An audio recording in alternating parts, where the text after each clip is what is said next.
Hello les langues de VIP. Alors aujourd'hui pour Au cœur des tendances, je suis avec Julien pour le lancement des Marseillais en Thaïlande que vous allez pouvoir retrouver très rapidement sur W9, c'est-à-dire à partir de la semaine prochaine.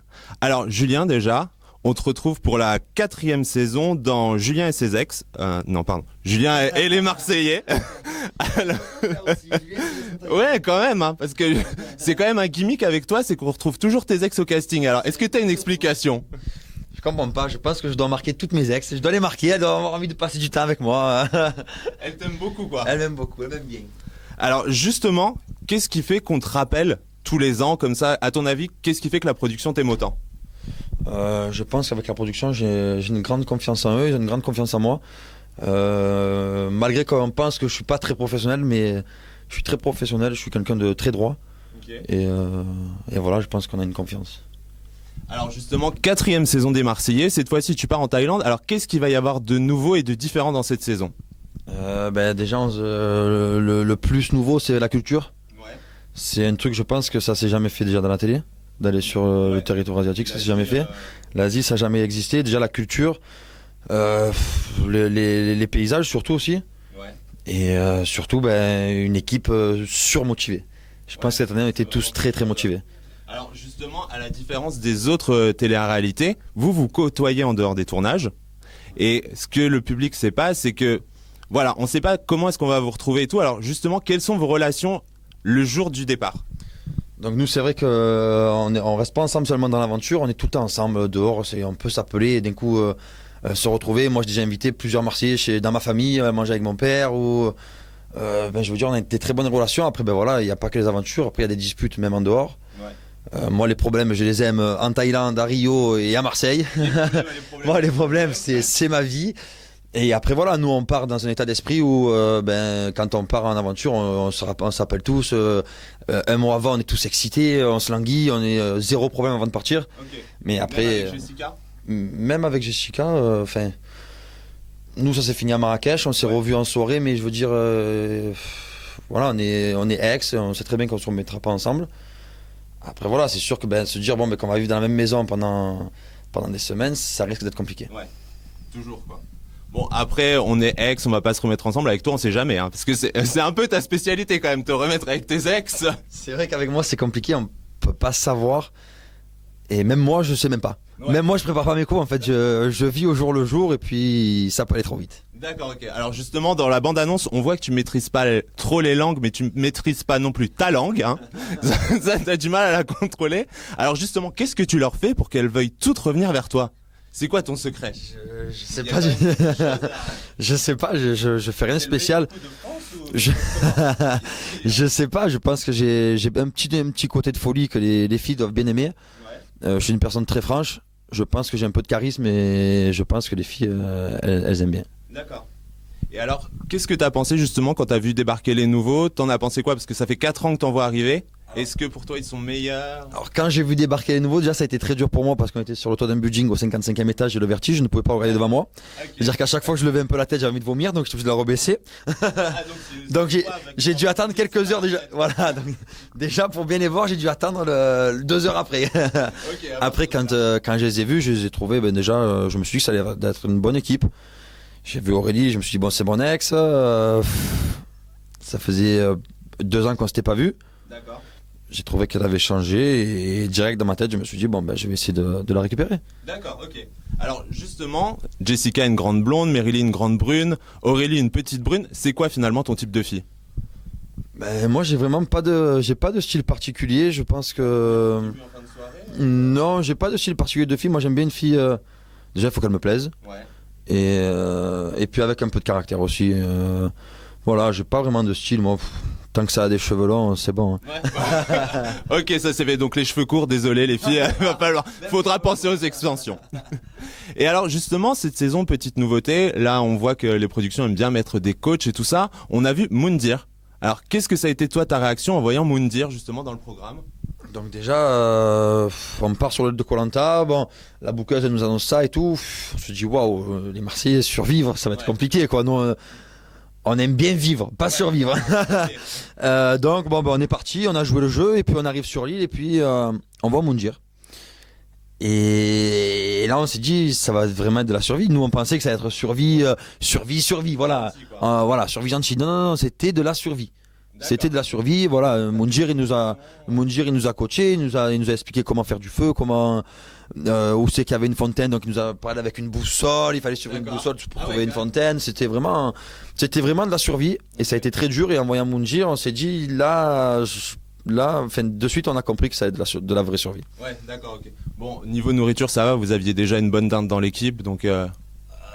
Niveau survie, niveau nourriture, ça a été la misère. Ouais. Ah oui, ça a été, oui, il fallait que, voilà, on a découvert la nature, on a mangé des choses que je pense que je ne mangerai plus dans ma vie. Ouais. Mais voilà, après, quand tu as faim, tu manges et tu vas pas te laisser mourir de faim, donc tu manges tout ce qu'il y a. Quand tu n'as pas le choix, tu manges. Ouais. Et alors, justement, toi, tu te plaignais par rapport au ch'ti que vous ayez pas vraiment un esprit de famille. Est-ce que c'est des épreuves comme ça qui ont réussi à vous souder? Ah là vraiment sur cette île, oui, là on était, voilà, on a fait des équipes, voilà, toi tu fais ci, toi tu fais ça. Bon, moi je faisais partie de l'équipe qui bronzait. moi j'ai choisi la bonne team, j'ai dit je m'occupe du camp, voilà, que personne vienne voler quelque chose, voilà. J'étais le garde du camp. Grosse arnaque comme d'hab, quoi. Et alors, qu'est-ce que tu vas retenir finalement de la Thaïlande, parce que c'est un peu un pays avec deux facettes, quoi. Il y a vraiment celui de la fête et celui de la spiritualité. Et on voit que cette fois-ci, vous allez quand même dans des tribus et tout ça. Ça a été une vraie découverte humaine, je pense. La Thaïlande, ça a vraiment été quelque chose d'extraordinaire, quelque chose que je pense que je me rappellerai toute ma vie.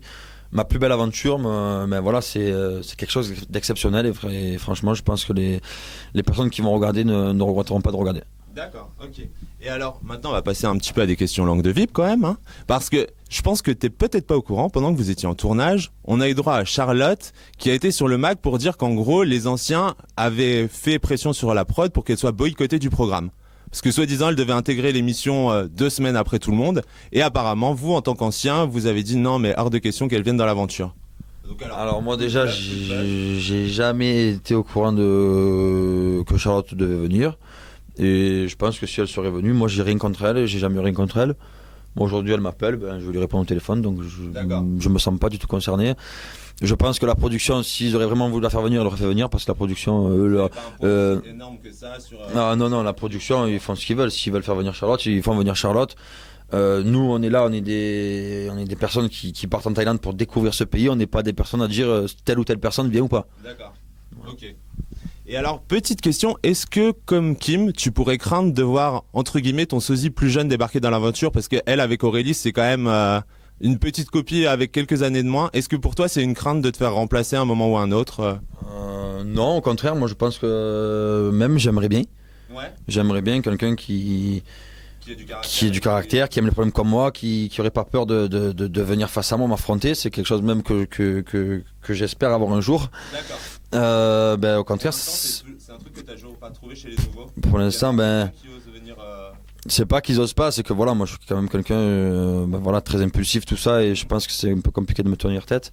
D'accord. Après, s'il y a quelqu'un qui me tient tête, au contraire, moi je demande que ça. D'accord, ok. Et alors, petite question quand même par rapport à Thibaut. Est-ce qu'il te manque dans les aventures? Thibaut, comme je dis, je dirais toujours, c'est mon meilleur ami. Bien évidemment, j'aurais aimé continuer à faire des aventures avec lui. J'espère que lui aussi. Et voilà, on est toujours meilleurs amis, on se voit tout le temps. Voilà, quand lui part en tournage, moi je pars en tournage, on se contacte plus. Et dès qu'on rentre, direct on s'appelle. Ouais. Et après voilà, on s'appelle et puis on passe des soirées ensemble, on kiffe et c'est toujours mon ami. Donc toi, t'aimerais quand même le revoir, revenir faire une aventure? Ah oui, moi bien évidemment, je demande que ça. J'espère qu'un jour on pourra avoir l'occasion de se refaire une aventure ensemble et je pense que ce jour-là, ça sera chaud. Ouais. Ça, comme d'habitude, en même temps, avec toi, c'est toujours chaud. Hein. C'est toujours les problèmes. Et donc, pour clôturer l'interview, qu'est-ce que c'est maintenant tes projets en fait? Il y avait eu un moment une marque de casquettes que tu avais lancée. Est-ce que c'est toujours un projet qui est d'actualité? Donc les casquettes, c'est toujours d'actualité, mais là, je me suis lancé un nouveau challenge. Ouais. C'est-à-dire que j'en avais marre d'être travailler derrière un bar. D'accord. Ou même d'être serveur. Donc du coup, cette année, je me suis lancé dans une carrière de DJ. Okay. C'est Paga qui m'a très bien aidé. Il a été un peu mon coach. Okay. Et je pense que j'ai bien réussi ça en Thaïlande. Et c'est quelque chose que tu continues maintenant? C'est quelque chose que je continue maintenant. Je prends des cours, tout ça. Ouais, je reste un peu sur Paris là parce que Ben voilà, je veux bien apprendre et je veux être au top niveau parce que vraiment je kiffe vraiment de la musique. Et depuis quand tu as décidé de faire ça en fait, c'est une Ça me trottait dans la tête déjà depuis l'année dernière. D'accord. Et là cet été, voilà, j'ai fait des rencontres, des personnes qui sont un peu dans la musique tout ça et qui m'ont apporté 2-3 conseils et puis je me suis lancé petit à petit. Et voilà, en Thaïlande, je suis arrivé avec un nouvel objectif et voilà, la bookeuse m'a pas fermé les portes et elle m'a fait confiance, elle m'a envoyé dans des clubs pour mixer et je pense que je l'ai pas déçu. Ouais. Ok, bon bah c'est cool. Voilà. Bon, bah alors on a compris, cette saison des Marseillais, ça va être des problèmes, hein, de l'amour aussi, voilà. Non, justement, si tu peux nous le vendre en une phrase, qu'est-ce que ça va être? Attention. Hein. Les Marseillais en Thaïlande, il y en a assez. Il y en a assez. Allez, ça c'est fait. Bon, alors nous on vous donne rendez-vous sur W9 tous les soirs hein, maintenant. Donc c'est donc voilà, à partir du 2 mars, vous pourrez retrouver Julien et toute sa bande. Et naturellement, moi sur Au Cœur des Tendances, je continuerai à vous parler de tous les projets de Julien. Donc on espère bientôt un single finalement. Wow, on va loin, Ouais. Pourquoi pas? Bah, C'est possible. on sait pas. En tout cas, Paga apparemment va s'y mettre. Donc pourquoi pas. Tu peux. Tout est possible. Bon voilà. Et du coup, tourner des discothèques. Ouais. Comme d'habitude, là je vais passer en DJ dans les discothèques maintenant. Ouais. Et ben voilà. Est-ce tant que t'as une que... appréhension en fait de retrouver le public français en tant que DJ? Ah non, pas du tout. Moi, bien au contraire, j'adore la France, j'adore les boîtes de nuit et j'attends que ça. D'accord.